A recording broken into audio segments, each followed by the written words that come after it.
Should pastors talk about politics in church?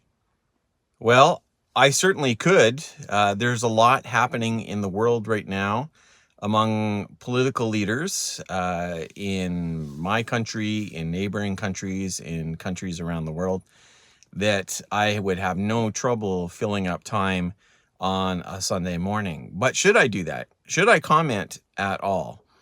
Well, I would say yes and no. So I realize that there are some people who would say no, you do not refer to anything political at all. You should make sure that your preaching, your prayers, all of the other things are completely void of political issues. And then there would be other people who would say, no, absolutely, you should even tell your people who to vote for and say, this is the party that I'm endorsing, and this is the candidate I'm endorsing, and maybe even invite that candidate to come in and to share their position.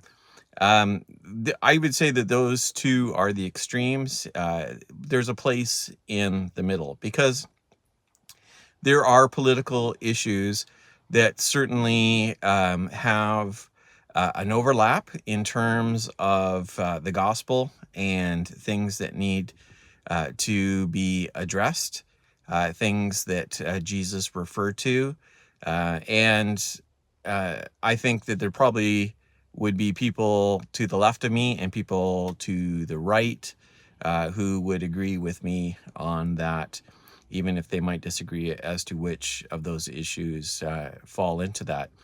But I would also say that it is not a good idea to publicly promote a party or a candidate, especially on a Sunday morning. I don't do it even on social media. I would never share exactly where my position is publicly in that way.